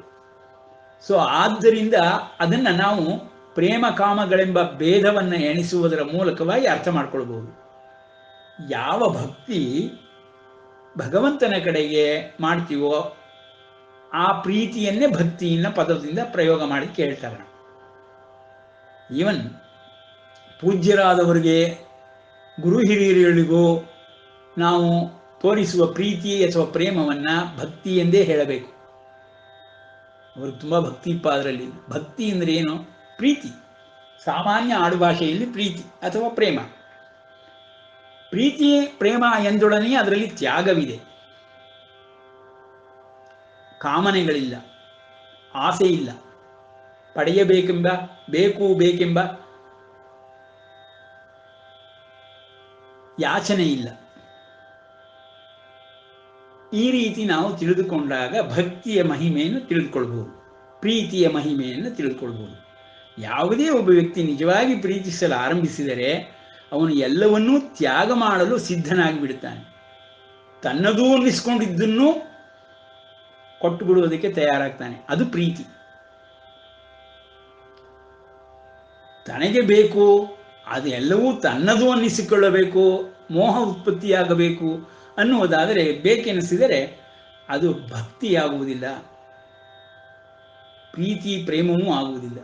ತ್ಯಾಗವಿಲ್ಲದ ಇರುವುದರಿಂದ ಅದು ಕಾಮ ಸಹಿತವಾದ ಪ್ರೇಮವಾಗಿಬಿಡುತ್ತೆ. ಈ ವ್ಯತ್ಯಾಸವನ್ನು ನಾವು ತಿಳ್ಕೊಳ್ಬೇಕು. ಕಾಮ ಎಂಬುದು ಬೇಕು ಎಂದರ್ಥ, ಪ್ರೇಮ ಎಂಬುದು ಬೇಡ ಎಂದರ್ಥ. ಬೇಡ ಎಂದರೆ ತ್ಯಾಗ ಮಾಡುವುದು ಅನ್ನೋ ಅರ್ಥದಲ್ಲಿ ನಾವು ನೋಡಬೇಕು. ಹೀಗೆ ಅರ್ಥ ಮಾಡಿಕೊಂಡು ಭಕ್ತಿ, ಆ ಭಕ್ತಿ ಅಂದರೆ ಆಸೆರಹಿತವಾದಂತಹ ಪ್ರೀತಿ, ತ್ಯಾಗ ಸಹಿತವಾಗಿರುವಂತಹ ಪ್ರೀತಿ, ಮತ್ತೆ ಭಾವ, ಸದ್ವಸ್ತುವಿಗೆ ಭಾವವಿದ್ದೇ ಇರುತ್ತೆ ಅಂತ ಹಿಂದೆಯೇ ಹೇಳಿಬಿಟ್ಟಿದ್ದೇವೆ. ಹಾಗಾಗಿ ಪ್ರತಿಯೊಂದು ಸದ್ವಸ್ತುವಿಗೂ ಭಾವವಿರುತ್ತೆ. ಆ ಭಾವ ಮತ್ತು ಆ ವಸ್ತುವಿನಲ್ಲಿ ಆಸಕ್ತಿ ಇದು ಉಂಟಾದರೆ ಆಗ ಅದನ್ನು ಶ್ರದ್ಧೆ ಅಂತ ಹೇಳ್ತೀವಿ ನಾವು. ಆ ಥರ ಶ್ರದ್ಧೆಯಿಂದ ಯಾವುದನ್ನೇ ನಾವು ಮಾಡಿದ್ರೂ ಜ್ಞಾನ ಉಂಟಾಗ್ಬಿಡುತ್ತದೆ, ಜ್ಞಾನ ಬಂದ್ಬಿಡುತ್ತೆ. ಶ್ರದ್ಧಾವಾನ್ ಲಭತೆ ಜ್ಞಾನಂ. ಶ್ರದ್ಧೆಯಿಂದ ಮಾಡಿದರೆ ಯಾವ ಕೆಲಸವೇ ಆಗಿರಲಿ ಅದರ ಫಲ ಜ್ಞಾನವಾಗಿ ನಮಗೆ ಪರಿಣಮಿಸಿಬಿಡುತ್ತೆ, ಸಿಕ್ಬಿಡುತ್ತೆ ಅಂತ. ಆ ರೀತಿ ಶ್ರದ್ಧೆಯಿಂದ ಭಕ್ತಿ ಭಾವ ಆಸಕ್ತಿಗಳನ್ನು ಹೊಂದಿ, ಭಕ್ತಿ ಅಂದರೆ ಇಲ್ಲಿ ಪ್ರೀತಿ ಇನ್ನು ಪ್ರೀತಿ ಮತ್ತು ಸದ್ವಸ್ತುವಿನಲ್ಲಿರುವ ಭಾವ ಮತ್ತು ಆಸಕ್ತಿ, ಇವು ಮೂರು ಸೇರಿ ಶ್ರದ್ಧೆಯಾಗುತ್ತೆ. ಶ್ರದ್ಧೆಯಿಂದ ಯಾರಪ್ಪ ಭಕ್ತಿ ಮಾಡ್ತಾರೆ? ನಿತ್ಯಯುಕ್ತ ಉಪಾಸತೆ, ನನ್ನನ್ನು ಪೂಜಿಸ್ತಾರೆ, ಉಪಾಸನೆ ಮಾಡ್ತಾರೆ. ನಿತ್ಯಯುಕ್ತ, ನನ್ನಲ್ಲಿಯೇ ಸದಾಕಾಲ ಮನಸ್ಸಿಟ್ಟವರಾಗಿದ್ದೀರಾದ್ರಿಂದ ಎಲ್ಲವನ್ನೂ ನನಗೆ ಅರ್ಪಿಸುವುದರಿಂದ ಅವರುಗಳೇ ಯುಕ್ತತಮರು ಅಂತ ನನ್ನ ಮತ ಅಂತ ಹೇಳ್ತಾನೆ. ಹೋದ ಅಧ್ಯಾಯದ ಕೊನೆಯ 2 ಶ್ಲೋಕಗಳಲ್ಲಿ ಹೇಳಬೇಕಾದ್ರೆ ಪರಮಾತ್ಮ ಹೇಳಿಬಿಟ್ಟಿದ್ದಾನೆ. ಕೊನೆಯ ಶ್ಲೋಕದಲ್ಲಿ ಅದೇ ಪದಗಳನ್ನು ಪ್ರಯೋಗ ಮಾಡಿದ್ದಾನೆ ನೋಡಿ. ಮತ್ಕರ್ಮ ಕೃತ್, ನನಗಾಗಿ ಕೆಲಸ ಮಾಡ್ತಾರೆ ಅವರು. ಮತ್ಪರಮೋ, ನನ್ನನ್ನು ಬಹಳ ಶ್ರೇಷ್ಠ ಅಂತ ತಿಳ್ಕೊಂಡ್ಬಿಡ್ತಾರೆ. ಪರಮನಾದವನು, ಶ್ರೇಷ್ಠನಾದವನು. ಮದ್ಭಕ್ತ, ನನ್ನಲ್ಲಿ ಭಕ್ತಿ ಮಾಡ್ತಾರೆ. ಭಕ್ತಿ ಮಾಡ್ತಾರೆ ಅಂದರೆ ನಾವು ಹೇಳ್ತಾ ಇದ್ವಿ, ತ್ಯಾಗ ಮಾಡ್ತಾರೆ. ಪರಮಾತ್ಮನಿಗೋಸ್ಕರ ಏನನ್ನು ಬೇಕಾದರೂ ತ್ಯಾಗ ಮಾಡ್ತಾರೆ. ಪ್ರಾಣವನ್ನೇ ತ್ಯಾಗ ಮಾಡುವಂತಹ ಮಹಾಭಕ್ತರುಗಳು ಬಂದು ಹೋಗಿದ್ದಾರೆ. ಅದು ಭಕ್ತಿ. ಪ್ರೀತಿಗೋಸ್ಕರವಾಗಿ ಮಾಡುವ ಎಲ್ಲ ತ್ಯಾಗ. ಆ ರೀತಿ ಭಕ್ತಿಯನ್ನು ಅರ್ಥ ಮಾಡಿಕೊಂಡ್ರೆ ನಮಗೆ ಮುಂದೆಲ್ಲ ಕಡೆ ಭಕ್ತಿ ಎಂದೊಡನೆ ಏನೆಲ್ಲ ನಡೆಯಬೇಕು ಭಕ್ತಿಯಿಂದ ಅನ್ನುವುದು ತಿಳಿದುಬಿಡುತ್ತೆ. ಈ ರೀತಿ ಅರ್ಥ ಮಾಡಿಕೊಂಡು ಯಾರು ನನ್ನಲ್ಲಿ ಮನಸ್ಸನ್ನು ನಿಲ್ಲಿಸಿ ಮಯ್ಯಾವೇಶ್ಯ ಮನೋಯೇ ಮಾಂ, ನನ್ನಲ್ಲಿ ಮನಸ್ಸನ್ನು ನಿಲ್ಲಿಸಬೇಕು. ಏನಪ್ಪ ಕಣ್ಣಿಗೆ ಕಾಣಿಸ್ತಾ ಇಲ್ಲ ಪರಮಾತ್ಮ, ಅವ್ಯಕ್ತನಾಗಿರ್ತೀನಿ ಅಂತ ಯಾವಾಗಲೂ ಹೇಳ್ತಾ ಇದ್ದಾನೆ. ಅವ್ಯಕ್ತನು, ಅವ್ಯಯನು, ಅಕ್ಷರನು ಅಂತೆಲ್ಲ ಹೇಳ್ತಾ ಇದ್ದಾನೆ. ಹೇಗಪ್ಪ ಅವನನ್ನು ಮನಸ್ಸಿನಲ್ಲಿ ನಿಲ್ಲಿಸೋದು? ಅವ್ಯಕ್ತವಾಗಿದ್ದನ್ನು ಮನಸ್ಸಿನಲ್ಲಿ ನಿಲ್ಲಿಸೋಕೆ ಸಾಧ್ಯವೇ? ಆಗುವುದಿಲ್ವಲ್ಲ. ಅಂದರೆ ಅದಕ್ಕೆ ಬಿಂಬ, ಚಿತ್ರ, ಪ್ರತೀಕ ಏನಾದರೂ ಒಂದನ್ನು ಇಟ್ಕೊಳ್ಬೇಕು. ಅದಿಲ್ಲದಿದ್ರೆ ಸಂಘ ಉತ್ಪತ್ತಿ ಆಗೋದೇ ಇಲ್ಲ. ಬುದ್ಧಿಯ ಜೊತೆ ಧ್ಯಾಯತೋ ವಿಷಯಾನ್ ಪುಂಸಃ ಅಂದಕ್ಷಣ ವಿಷಯ ಅನ್ನುವುದು ಅವ್ಯಕ್ತವಾಗಿದ್ದರೆ ಅದ್ರ ಜೊತೆ ಸಂಘವೇ ಏರ್ಪಡೋದಿಲ್ಲ. ಈ ಬುದ್ಧಿಗೆ ತಿಳಿಯೋದೇ ಇಲ್ಲ. ಸಂಘ ಏರ್ಪಡುವುದೂ ಇಲ್ಲ, ಬೇರ್ಪಟ್ಟಿದ್ದು ತಿಳಿಯುವುದೂ ಇಲ್ಲ. ಆ ಕಾರಣದಿಂದ ಸಗುಣೋಪಾಸನೆಯೇ ಭಕ್ತಿ ಮಾರ್ಗಕ್ಕೆ ಶ್ರೇಷ್ಠವಾದದ್ದು. ಸಗುಣೋಪಾಸನೆ ಅಂದ್ರೇನು? ಆಕಾರವಿರುತ್ತೆ, ಒಂದು ಪ್ರತೀಕವಿರುತ್ತೆ, ಬಿಂಬವಿರುತ್ತೆ. ಆ ಬಿಂಬದ ಮೂಲಕವಾಗಿ ಅವ್ಯಕ್ತವಾಗಿರುವಂತಹ ಆ ಸದ್ವಸ್ತುವನ್ನ ಪ್ರೀತಿಸಬೇಕು. ಆ ಸದ್ವಸ್ತುವಿನಲ್ಲಿ ಭಾವ ಉತ್ಪತ್ತಿ ಆಗಬೇಕು. ಭಾವೋತ್ಪತ್ತಿ ಮನಸ್ಸಿನಲ್ಲಿ ಆಗುವುದು ಹೇಳಿದ್ದೇವೆ. ಹೀಗೆ ಭಾವವಿಲ್ಲದ ಭಕುತಿ ಅದು ಕುಹಕ ಯುಕುತಿ. ದಾಸರು ಹೇಳಿಬಿಟ್ಟಿದ್ದಾರೆ.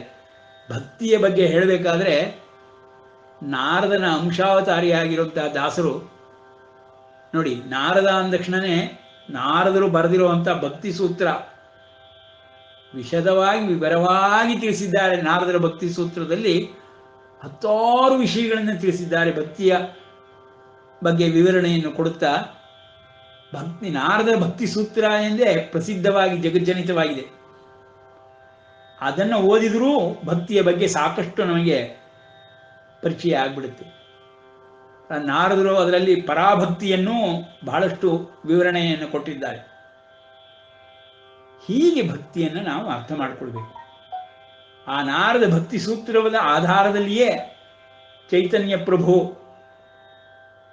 ಗುರು ಪರಂಪರೆಯನ್ನೇ ಕಟ್ಟಿಬಿಟ್ಟಿದ್ದಾರೆ. ಚೈತನ್ಯ ಪ್ರಭುವಿನ ಶಿಷ್ಯ ಪರಂಪರೆ ಭಕ್ತಿ ಮಾರ್ಗಕ್ಕೆ ಅತ್ಯಂತ ಪ್ರಸಿದ್ಧ.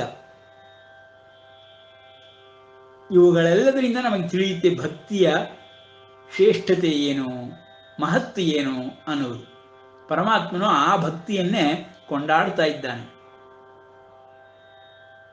ಜ್ಞಾನ ಮಾರ್ಗ ತಪ್ಪು ಅಂತಿಲ್ಲ, ಯೋಗ ಮಾರ್ಗವೂ ಸರಿಯಾದ್ದೇನಲ್ಲ ಅಂತಿಲ್ಲ. ಆದರೂ ಭಕ್ತಿ ಮಾರ್ಗ ಅನ್ನುವುದು ಪರಮಾತ್ಮನ ಗಮನ ಸ್ವಲ್ಪ ಜಾಸ್ತಿ ಇರುತ್ತೆ. ಅದರಲ್ಲಿ ಮೂಢರಾದ ಮಕ್ಕಳಿದ್ದರೆ ಅವ್ರಗಳಿಗೂ ಗಮನ ಕೊಡುವ ತಾಯಿ ತಂದೆಗಳಂತೆ ಪರಮಾತ್ಮ ಭಕ್ತರ ಕಡೆ ಗಮನವನ್ನು ಜಾಸ್ತಿ ಇಟ್ಟಿರ್ತಾನೆ ಅಂತ. ಅದು ಪುರಾಣಗಳಲ್ಲೂ ಸಾಕಷ್ಟು ಪುರಾಣದ ಕಥೆಗಳಲ್ಲೂ ಬರುತ್ತೆ ನೋಡಿ. ಪರಮಾತ್ಮನೇ ಹೇಳ್ತಾನಲ್ಲ, ನಾಹಂ ವಸಾಮಿ ವೈಕುಂಠೆ ನ ಯೋಗಿನೋ ಹೃದಯೇ ವಚ, ಯೋಗಿಗಳ ಹೃದಯದಲ್ಲಿ ಇರೋದಿಲ್ಲಪ್ಪ, ವೈಕುಂಠದಲ್ಲೂ ನಾನಿರೋಲ್ಲಪ್ಪ. ಎಲ್ಲಿರ್ತೀನಿ ಅಂತಂದ್ರೆ ನಾರದರಿಗೆ ಹೇಳ್ತಾರಲ್ಲ ಮಹಾವಿಷ್ಣು, ಯತ್ರ ಭಕ್ತಾಹ ಗಾಯಂತೆ ತತ್ರ ತಿಷ್ಠಾಮಿ ನಾರದ. ಭಕ್ತರು ಎಲ್ಲಿ ನನ್ನನ್ನು ಗುಣಗಾನ ಮಾಡ್ತಾರೋ, ಎಲ್ಲಿ ಉಪಾಸನೆ ಮಾಡ್ತಿರ್ತಾರೋ, ಆ ಭಕ್ತಿಗೆ ನನಗೆ ಬಹಳ ಇಷ್ಟಪ್ಪ, ಅಲ್ಲಿ ಹೋಗಿ ಇದ್ಬಿಡ್ತೀನಿ, ಭಕ್ತರ ಮುಂದೆ ಇದ್ಬಿಡ್ತೀನಿ. ಭಗವಂತನ ಲೀಲೆಗಳಲ್ಲಿ ಅವನು ಭಕ್ತರ ಜೊತೆ ಆಡುವಂತಹ ನಿತ್ಯ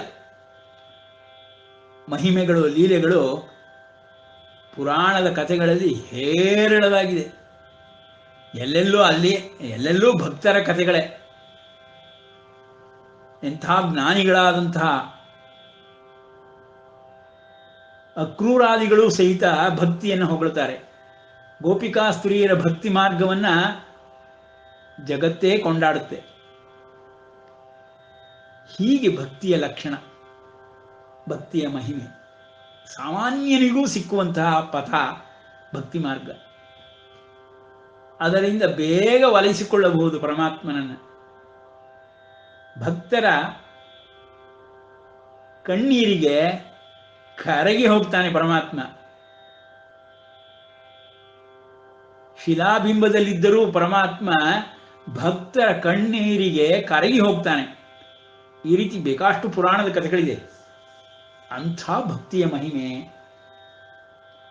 ಹೀಗೆ ಪರಮಾತ್ಮ ಭಕ್ತ ಮಾರ್ಗವನ್ನು, ಭಕ್ತಿ ಮಾರ್ಗವನ್ನು, ಭಕ್ತರನ್ನು ಕೊಂಡಾಡ್ತಾನೆ. ಅವರ ಗಮನ ಅವ್ರ ಕಡೆ ಜಾಸ್ತಿ ಇದೆ ಅಂತ ಹೇಳ್ತಾ ಇದ್ದಾನೆ ಪರಮಾತ್ಮ. ಶ್ರದ್ಧೆಯ ಪರಯೋಪೇತ ತೇಮೆ ಯುಕ್ತತಮ. ಅಂಥವರು ಯುಕ್ತತಮರು. ನೋಡಿ, ತ್ಯಾಗರಾಜರು ತಮ್ಮ ಕೃತಿಗಳಲ್ಲಿ ಹೇಳಬೇಕಾದ್ರೆ ಭಕ್ತಿ ವಿನಾ, ಭಕ್ತಿ ಇಲ್ಲದೆ ಏನು ಪ್ರಯೋಜನ ಇಲ್ಲ ಅಂತ. ವಿಷ್ಣು ಸಹಸ್ರನಾಮದಲ್ಲಿ ಭಕ್ತಿ ಪೂರ್ವಕಂ, ಎಲ್ಲೆಲ್ಲಿ ನೀವು ನೋಡಿದ್ರೂ ಅಷ್ಟೇ ಭಕ್ತಿಯಿಂದ ಒಡಗೂಡಿ ಮಾಡಿದಂಥ ಎಲ್ಲದಕ್ಕೂ ಪರಮಾತ್ಮನಿಗೆ ತಲುಪುತ್ತೆ. ಆದ್ದರಿಂದ ಪರಮಾತ್ಮನಲ್ಲಿ ಪ್ರೀತಿಯನ್ನು ಮಾಡಬೇಕು, ನಿಷ್ಕಲ್ಮಶ ಪ್ರೀತಿಯನ್ನು ಮಾಡಬೇಕು, ನಿಷ್ಕಾಮ ಪ್ರೀತಿಯನ್ನು ಮಾಡಬೇಕು, ತ್ಯಾಗಪೂರಿತವಾದಂತಹ ಪ್ರೀತಿಯನ್ನು ಮಾಡಬೇಕು. ಅದೇ ಭಕ್ತಿ. ಹೀಗೆ ಭಕ್ತಿಯ ಲಕ್ಷಣವನ್ನು ಹೇಳ್ತಾ ಪರಮಾತ್ಮ ಮುಂದಿನ ಶ್ಲೋಕದಲ್ಲಿ ಏತ್ವಕ್ಷರಮನಿರ್ದೇಶ್ಯಂ ಅವ್ಯಕ್ತಂ ಪರ್ಯುಪಾಸತೆ ಸರ್ವತ್ರ ಗಮಚಿಂತ್ಯಂಚ ಕೂಟಸ್ಥಮಚಲಂ ಧ್ರುವಂ. ಆದರೆ ಅವರುಗಳೆಲ್ಲ ಏನು ಕಡಿಮೆ ಅಂತ ಅಲ್ಲಪ್ಪ ಅರ್ಜುನ. ಇಂದ್ರಿಯ ಸಮುದಾಯವನ್ನು ನಿಗ್ರಹಿಸಿಕೊಂಡು ಧ್ಯಾನಯೋಗ, ಶಮದಮಾದಿ ನಿಯಮಾದಿಗಳು ಯೋಗಿಗಳು ಮಾಡುವಂಥದ್ದು, ಎಲ್ಲ ಕಾಲದಲ್ಲಿಯೂ ಸಮಬುದ್ಧಿಯುಳ್ಳವರಾಗಿಯೂ ಸರ್ವ ಪ್ರಾಣಿಗಳ ಹಿತದಲ್ಲಿ ಸದಾ ನಿರತರಾಗಿಯೂ ಆದಂತಹ ಯಾರಿದ್ದಾರೋ ಸರ್ವತ್ರ ಗಮಚಿಂತ್ಯಂತ್ ಕೂಟಸ್ಥಂ ಅಚಲಂ ಧ್ರುವಂ ಏತು ಅಕ್ಷರಂ ಏತ್ವಕ್ಷರಮನಿರ್ದೇಶ್ಯಂ ಅವ್ಯಕ್ತಂ, ಅವ್ಯಕ್ತವಾಗಿರುವಂತಹ ಅಕ್ಷರವಾಗಿರುವಂತಹ ಯೋಗ ಮಾರ್ಗದಲ್ಲಿ ಯಾರು ನನ್ನನ್ನು ಉಪಾಸನೆ ಮಾಡ್ತಾರೋ ಅವ್ರಿಗೂ ನಾನು ಒಲಿತೀನಿಪ್ಪ, ಅವರು ನನಗೆ ಬೇಕಾದವರೇ, ಅವರು ನನಗಿಷ್ಟನೇ. ಅಂದ್ರೆ ಏನಾಯಿತು ಅರ್ಥ? ಮೊದಲನೆಯ ಮಾರ್ಗದಲ್ಲಿ ಎರಡನೆಯ ಮಾರ್ಗದಲ್ಲಿ ಎರಡಕ್ಕೂ ವ್ಯತ್ಯಾಸ ಏನಾಯಿತು, ಅರ್ಥ ಏನಾಯಿತು ಅಂದರೆ, ಭಕ್ತಿ ಮಾಡುವವನು ಪರಮಾತ್ಮನನ್ನ ಅಂತರಂಗದಿಂದ ಸಂಪರ್ಕವನ್ನು ಹೊಂದುವಲು ಪ್ರಯತ್ನ ಪಡ್ತಾ ಇರ್ತಾನೆ. ಯೋಗ ಮಾಡುವವನು ವಿಶ್ವಾತ್ಮನಾಗಿ ವಿಶ್ವದಲ್ಲೇ ಪಸರಿಸಿರುವಂತಹ, ವಿಶ್ವವನ್ನೇ ಧರಿಸಿರುವಂತಹ ಸರ್ವಭೂತಗಳಲ್ಲಿಯೂ ಏಕಸಮನಾಗಿ ಪರಮಾತ್ಮನನ್ನು ನೋಡುತ್ತಾ ಗ್ರಹಿಸುತ್ತಾ ಅವ್ಯಕ್ತವಾಗಿರುವಂತಹ, ಕೂಟಸ್ಥವಾಗಿರುವಂತಹ, ಅಚಲವಾಗಿರುವಂತಹ ಸರ್ವಭೂತದಲ್ಲಿ ಇರುವಂತಹ ಪರಮಾತ್ಮನನ್ನ, ವಿಶ್ವಾತ್ಮನನ್ನ, ವಿಶ್ವದೇಹಿಯನ್ನ ಹೊಂದುವುದಕ್ಕೆ ಪ್ರಯತ್ನ ಪಡ್ತಿರ್ತಾರಪ್ಪ. ಅವರು ಯೋಗ ಮಾರ್ಗದಿಂದ ಬರ್ತಿರ್ತಾರಪ್ಪ. ಇವರು ಭಕ್ತಿ ಮಾರ್ಗದಿಂದ ಒಬ್ಬ ವ್ಯಕ್ತಿಯಾಗಿ ಒಬ್ಬ ಇನ್ನೊಬ್ಬ ವ್ಯಕ್ತಿಯನ್ನ ಪ್ರೀತಿಸೋದು ಕಷ್ಟದ ವಿಷಯವಿಲ್ಲ, ತುಂಬ ಸುಲಭದ ವಿಷಯ. ಆದರೆ ಸಕಲ ಭೂತಾತ್ಮಗಳಲ್ಲೂ ಏಕಭಾವವನ್ನು ಹೊಂದುವುದು, ಸರ್ವ ಜೀವರಾಶಿಗಳನ್ನು ಏಕಸಮವಾಗಿ ನೋಡುವುದು, ಸಮಬುದ್ಧಯ ಸರ್ವತ್ರ ಸಮಬುದ್ಧಯ, ಮತ್ತು ಯೋಗ ಮಾರ್ಗವನ್ನು ಅನುಸರಿಸಿ ಧ್ಯಾನ ಯೋಗವನ್ನು ಮಾಡುವುದು, ಮನಸ್ಸನ್ನು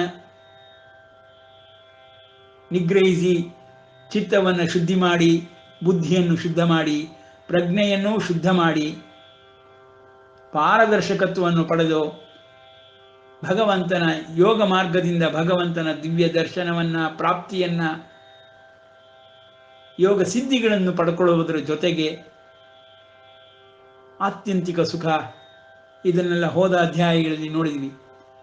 ಆ ರೀತಿ ಪರಮಾತ್ಮನನ್ನು ತಲುಪುವವರು ಅವರು ಶ್ರೇಷ್ಠರೇ. ಅವರದೇ ಇನ್ನೂ ಕಷ್ಟದ ಮಾರ್ಗ. ವ್ಯಕ್ತಿಯನ್ನು ಒಂದು ಪ್ರೀತಿಸೋದು ಬಹಳ ಸುಲಭದ ಮಾರ್ಗ. ಪರಮಾತ್ಮನನ್ನ ಒಂದು ವ್ಯಕ್ತಿ ಎಂದು ಸಗುಣಾಕಾರನಾಗಿ ಅವನನ್ನು ಪ್ರೀತಿಸುವುದಾಗಲಿ, ಅವನಿಗೋಸ್ಕರ ತ್ಯಾಗ ಮಾಡುವುದಾಗಲಿ, ಸದಾ ಅವನ ಸ್ಮರಣೆಯಲ್ಲೇ ಇರುವುದಾಗಲಿ ಸುಲಭದ ಮಾರ್ಗ. ಹೀಗೆ ಪರಮಾತ್ಮ ಎರಡನ್ನೂ ವ್ಯತ್ಯಾಸವನ್ನು ತೋರಿಸ್ತಾ ಇದ್ದಾನೆ. ಎರಡೂ ನನಗೆ ಇಷ್ಟಪ್ಪ, ಎರಡರಲ್ಲೂ ನಾನು ಲಭ್ಯ. ಆದರೆ ಇವರು ಭಕ್ತರುಗಳಿದ್ದಾರಲ್ಲ, ಅವರುಗಳು ಸ್ವಪ್ರಯತ್ನದಲ್ಲಿ ಸ್ವಲ್ಪ ಹಿಂದೆ, ಯೋಗಿಗಳು ಸ್ವಪ್ರಯತ್ನದಲ್ಲಿ ಬಹಳ ಮುಂದಿರ್ತಾರೆ. ಆದ್ದರಿಂದ ಇವರುಗಳಿಗೆ ಗಮನ ಅವನು ಸ್ವಲ್ಪ ಜಾಸ್ತಿ ಇತ್ತಪ್ಪ ನಂದು ಅಂತ ಹೇಳಿ ಅವರು ಯುಕ್ತತಮರು ಅಂತ ಆ ರೀತಿಯಲ್ಲಿ ಹೇಳ್ತಾ ಇದ್ದಾನೆ. ಭೇದ ಮಾಡುವ ಬುದ್ಧಿಯಿಂದ ಹೇಳ್ತಾ ಇಲ್ಲ ಪರಮಾತ್ಮ, ಪಕ್ಷಪಾತ ಬುದ್ಧಿಯಿಂದಲೂ ಹೇಳ್ತಾ ಇಲ್ಲ. ಎರಡೂ ಏಕಸಮ ಅಂತಲೇ ಹೇಳ್ತಾ ಇದ್ದಾನೆ.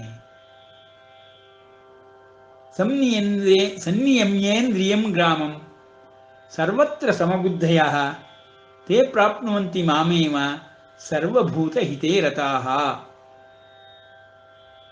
ಅವರು ಸಹಿತ ಸರ್ವಭೂತದಲ್ಲಿ ಹಿತ ಉಳ್ಳವರಾಗಿ, ಎಲ್ಲರಿಗೂ ಹಿತವನ್ನು ಮಾಡುವವರಾಗಿ,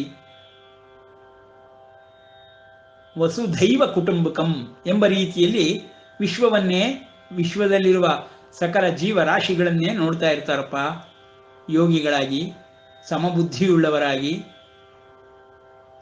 ತತ್ವಜ್ಞಾನಿಗಳಾಗಿ, ಬ್ರಹ್ಮಜ್ಞಾನಿಗಳಾಗಿ ಅವರು ಎಲ್ಲದರಲ್ಲಿಯೂ ಬ್ರಹ್ಮನನ್ನೇ ನೋಡ್ತಿರ್ತಾರಪ್ಪ.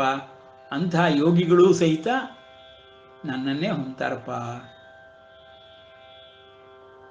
ಪರಮಾತ್ಮ ಎಷ್ಟು ಚೆನ್ನಾಗಿ ವರ್ಣಿಸ್ತಾ ಇದ್ದಾನೆ ನೋಡಿ. ಯಾರಲ್ಲೂ ಭೇದ ಭಾವವಿಲ್ಲ, ಎಲ್ಲರೂ ನನ್ನ ಮಕ್ಕಳೇ, ಎಲ್ಲರೂ ಉದಾರಿಗಳೇ. ಭಕ್ತಿ ಮಾರ್ಗದಲ್ಲಿರುವವರಾದರೂ ಸ್ವಪ್ರಯತ್ನ ಕಡಿಮೆ ಇರುತ್ತೆ, ನನ್ನ ಒಂದು ಗಮನ ಅವರಿಗೆ ಬೇಕಾಗಿರುತ್ತೆ.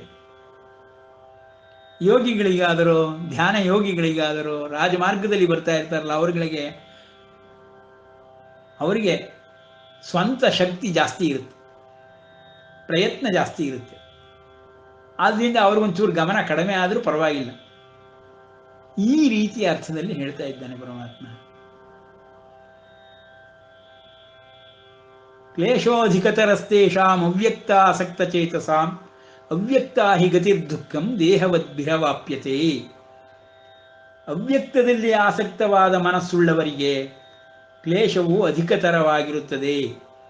ಏಕೆಂದರೆ ದೇಹವಂತರಿಗೆ ಅವ್ಯಕ್ತವೆಂಬ ಗತಿಯು ದುರ್ಲಭವಾಗಿರುತ್ತದೆ.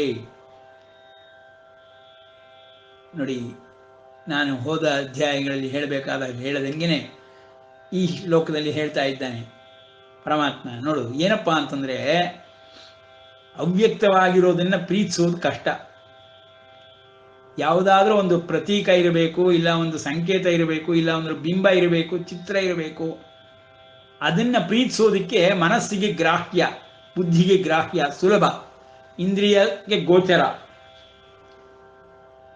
ಅವ್ಯಕ್ತದಾದರೆಯೋ ಇಂದ್ರಿಯ, ಮನಸ್ಸು, ಬುದ್ಧಿಗಳಿಗೆ ಯಾವುದು ಕಾಣಿಸೋದೇ ಇಲ್ಲ, ಅವ್ಯಕ್ತವಾಗಿರುತ್ತೆ.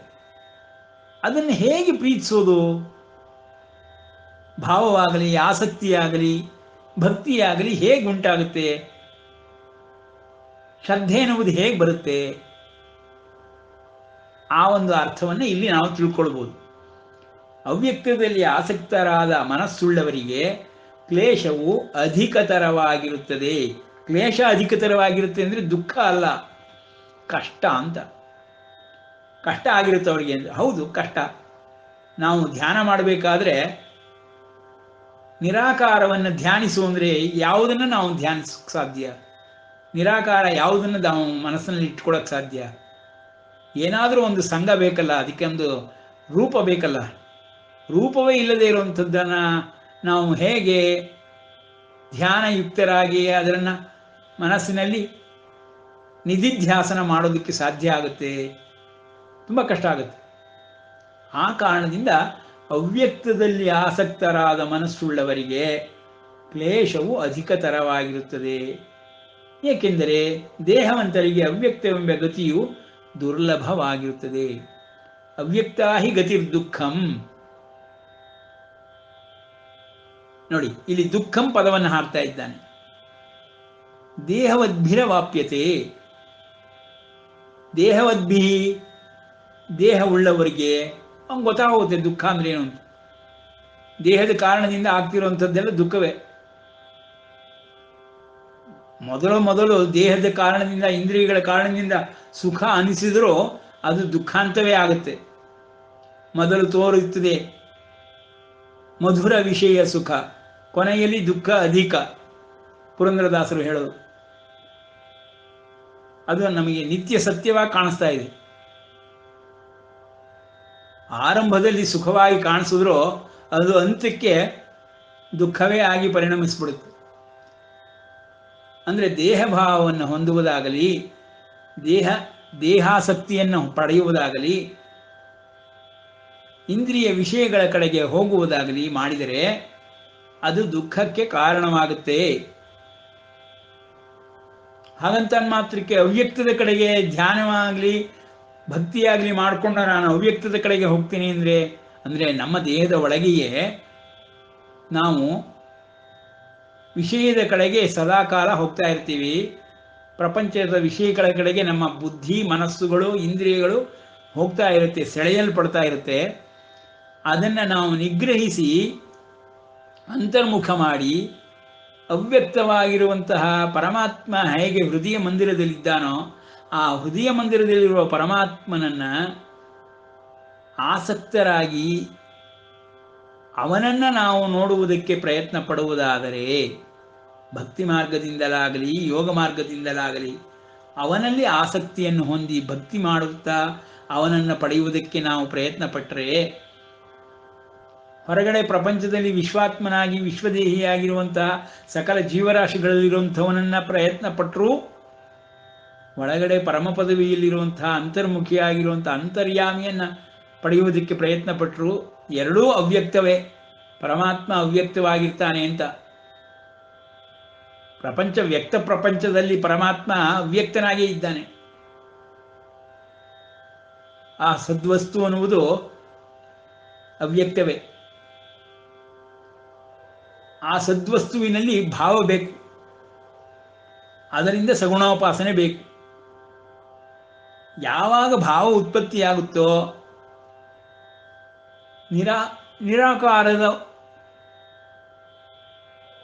ಜ್ಞಾನ ಉತ್ಪತ್ತಿ ಸ್ವಾಭಾವಿಕವಾಗಿ ಆಗ್ಬಿಡುತ್ತೆ. ಮೊದಲು ಒಂದು ಬಿಂಬವನ್ನು, ಚಿತ್ರವನ್ನು ಇಟ್ಕೊಂಡಿರ್ತೇವೆ. ಆ ನಂತರದಲ್ಲಿ ಆ ಅವ್ಯಕ್ತದಲ್ಲಿ ಆಸಕ್ತಿ ಉತ್ಪತ್ತಿ ಆಗ್ತಾ ಆಗ್ತಾ ಆಗ್ತಾ ಯೋಗ ಮಾರ್ಗ ತನಗೆ ತಾನೇ ಆಗ್ಬಿಡುತ್ತೆ. ಭಕ್ತಿ ಅತ್ಯಂತ ಸುಲಭವಾದದ್ದು. ಭಾವೋತ್ಪತ್ತಿ ಇರುತ್ತಾದ್ದರಿಂದ ಮನಸ್ಸಿನಲ್ಲಿ ನಡೆಯುವ ಕ್ರಿಯೆ. ಆದ್ದರಿಂದ ಮನಸ್ಸಿನಿಂದ ನೇರವಾಗಿ ತಪಸ್ಸು ಅನ್ನೋದನ್ನು ಹೇಗೆ ಮಾಡ್ತಾರೋ ಅದಕ್ಕೆ ಭಕ್ತಿ ಪೂರಕವಾಗಿರುತ್ತೆ. ಆದ್ದರಿಂದ ಪರಮಾತ್ಮ ಹೇಳುವುದು ಈ ಶ್ಲೋಕದಲ್ಲಿ ಏನಪ್ಪಾ ಅಂದರೆ, ಅವ್ಯಕ್ತನಾದ ಪರಮಾತ್ಮನಲ್ಲಿ ಯಾರಿಗೆ ಆಸಕ್ತಿ ಇರುತ್ತೋ ಅಂಥ ಆಸಕ್ತ ಚೇತಸರಿಗೆ ದೇಹಾಸಕ್ತಿ ಹೊಂದಿರುವಂತಹ ಈ ಪ್ರಾಪಂಚಿಕ ಸುಖಗಳಲ್ಲಿ ಆಸಕ್ತಿ ಹೊಂದಿರುವಂತಹ, ಪ್ರಪಂಚದ ವಿಷಯಗಳಲ್ಲಿ ಆಸಕ್ತಿ ಹೊಂದಿರುವಂತಹ ವ್ಯಕ್ತಿಗಳಿಗಿಂತಲೂ ಕ್ಲೇಶವು ಜಾಸ್ತಿಯೇ ಇರುತ್ತೆ. ಅಧಿಕತರ ಅನ್ನೋ ಪದವನ್ನೇ ಹಾಕಿದ್ದಾನೆ ಪರಮಾತ್ಮ. ಇವರುಗಳಿಗೂ ಕ್ಲೇಶ ಇರುತ್ತೆ, ದುಃಖ ಅನ್ನೋದಿರುತ್ತೆ. ದೇಹವದ್ಭಿ ದುಃಖಂ ಗತಿ. ಹಾಗಂತ ದೇಹದ ಕಡೆಗಲ್ಲದಲೆ, ಪ್ರಪಂಚದ ಕಡೆಗಲ್ಲದೆ ಅಂತರ್ಮುಖಿಯಾಗಿ ಅಂತರ್ಯಾಮಿಯ ಕಡೆಗೆ, ಅವ್ಯಕ್ತನ ಕಡೆಗೆ ಆಸಕ್ತಿಯನ್ನು ಹೊಂದಿ ಹೊರಡಲು ಉದ್ಯುಕ್ತವಾದರೆ, ಅಂತರ್ಮುಖಿಯಾದರೆ ಅವರಿಗೂ ಕ್ಲೇಶ ಅನ್ನೋದು ಇದ್ದೇ ಇರುತ್ತಪ್ಪ, ಅಧಿಕತರವಾಗಿರುತ್ತೆ. ಅಂದರೆ ಈ ಪ್ರಪಂಚದಲ್ಲಿ ಬಂದು ಹೋಗುವಾಗ ನಾವು ಪರಮಾತ್ಮನ ಸ್ಮರಣೆಯನ್ನು ಮಾಡದೆ, ಅವನಲ್ಲಿ ಭಕ್ತಿಯನ್ನು ಮಾಡದೆ, ಅವ್ಯಕ್ತನಾಗಿರುವನು, ಅವನು ವ್ಯಕ್ತನಾಗುತ್ತಿಲ್ಲ ಎಂಬ ಕಾರಣಕ್ಕಾಗಿ ಅವನ ಬಗ್ಗೆ ಚಿಂತನೆಯನ್ನೂ ಮಾಡದೆ ಇದ್ದುಬಿಟ್ರೆ ಎಲ್ಲ ಪ್ರಾಣಿಗಳಂತೆ ಇದ್ದು ಹೋಗ್ಬಿಡ್ತೀವಿ. ಎಲ್ಲ ಪ್ರಾಣಿಗಳು ತಮ್ಮ ದೇಹದಲ್ಲಿ ಮಾತ್ರ ಆಸಕ್ತಿ ಹೊಂದಿರುತ್ತದೆ. ಅದಕ್ಕೆ ಬುದ್ಧಿ ಮತ್ತು ಮನಸ್ಸುಗಳು ಅಷ್ಟು ಜಾಗೃತವಾಗಿರುವುದಿಲ್ಲ. ದಿನನಿತ್ಯದ ಆಹಾರಾದಿಗಳಿಂದ ಉದರಂಭರಣವನ್ನು ಮಾಡುತ್ತಾ ಪ್ರಾಣಿಯಂತೆ ಕಾಲಯಾಪನೆ ಆಗಿಬಿಡುತ್ತೆ. ಈ ಜನ್ಮವೇ ಸಂಪೂರ್ಣ ವ್ಯರ್ಥವಾಗಿಬಿಡುತ್ತೆ. ಅದರಂತೆ ಆಗಬಾರದು ಅಂದರೆ ಪರಮಾತ್ಮನ ಬಗ್ಗೆ ಜ್ಞಾನವನ್ನು ಹೊಂದಬೇಕು. ಅವನನ್ನು ಲಭ್ಯವನ್ನಾಗಿ ಮಾಡಿಕೊಳ್ಳಲು, ಅವನನ್ನು ಭಗವತ್ ಪ್ರಾಪ್ತಿಗಾಗಿ ಸಕಲ ಮಾರ್ಗಗಳನ್ನು ಶಾಸ್ತ್ರೋಕ್ತವಾಗಿ ತಿಳಿಸಿರುವಂತೆ ವೇದಾಂತ ಪ್ರತಿಪಾದ್ಯನಾದ ಆ ಭಗವಂತನ ಅವ್ಯಕ್ತವಾದ ದಿವ್ಯ ಮಂಗಳ ಸ್ವರೂಪದ ಧ್ಯಾನದಿಂದ ಆಸಕ್ತರಾಗಿ ಅವ್ಯಕ್ತ ಸಕ್ತಚೇತಸಾಂ ಅವನನ್ನು ಹೊಂದುವುದಕ್ಕೆ ಪ್ರಯತ್ನ ಪಟ್ಟರೆ ಅಂಥವರಿಗೂ ಇನ್ನೂ ಅಧಿಕತರವಾದ ಕ್ಲೇಶ ಬರುತ್ತಪ್ಪ. ಆದ್ದರಿಂದ ಭಕ್ತಿ ಮಾಡೋದನ್ನಾಗಲಿ, ಪರಮಾತ್ಮನನ್ನು ಒಲಿಸ್ಕೊಳ್ಬೇಕು ಅನ್ನೋದಾಗಲಿ ನಿಲ್ಲಿಸಬಾರದು.